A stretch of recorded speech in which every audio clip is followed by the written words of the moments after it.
Thank you, Madam Chair. First, I want to compliment the Vice Chair, how she so felicitously worked the phrase, one of my constituents, Bill Gates, into her opening statement.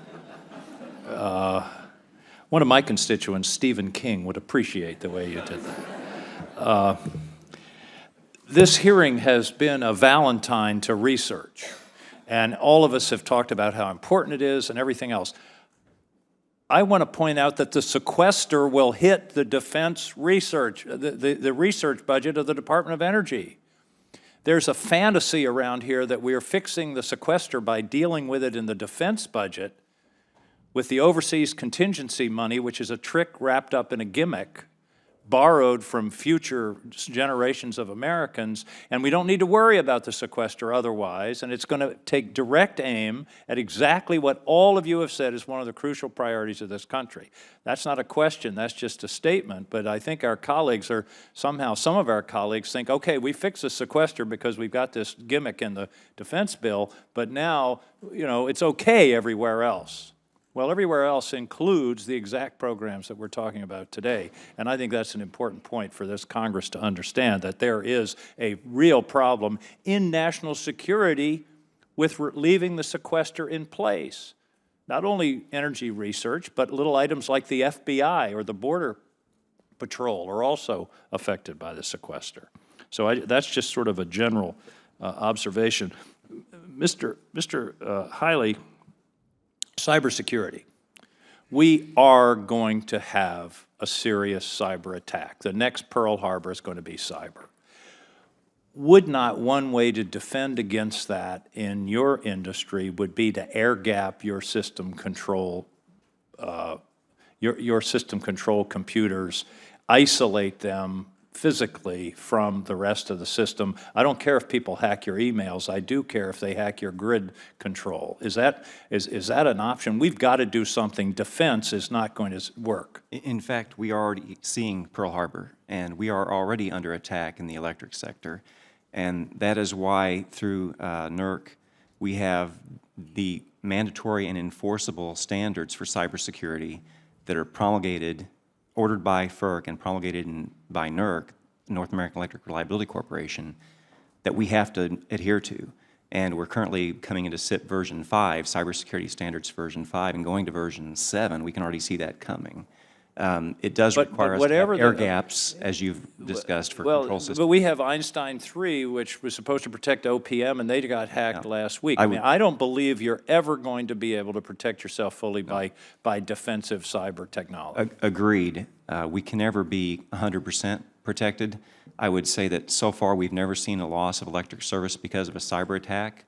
And, but that said, we practice defense in depth in the utility industry. So we have redundancy, and it's been proven throughout the years in terms of physical attacks and physical forces of nature.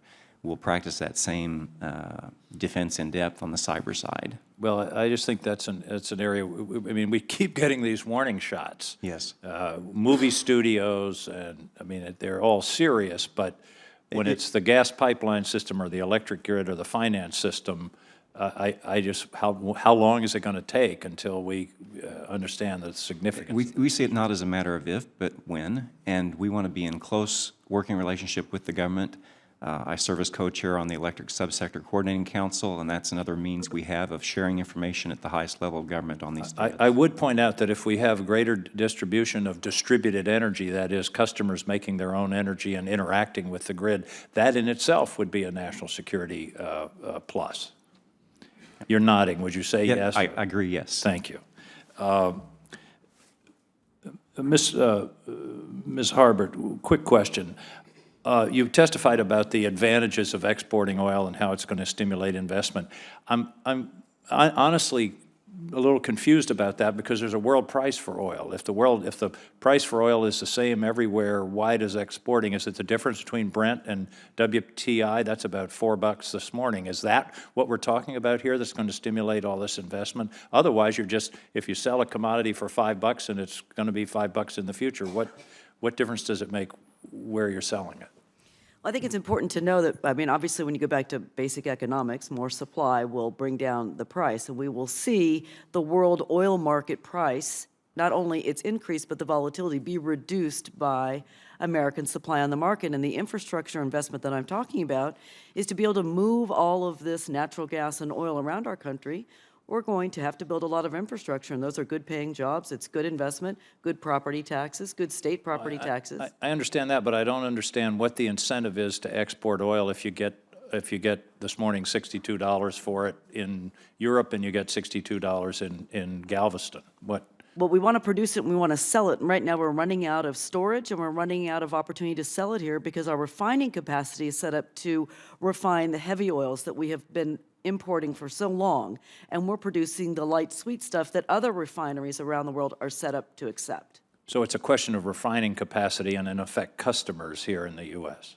And if we aren't allowed to sell that and people stop producing, it has two effects. We will import more from Venezuela, from other places, and we will see our own production slow down and prices go up. Fine. Thank you, Madam Chair.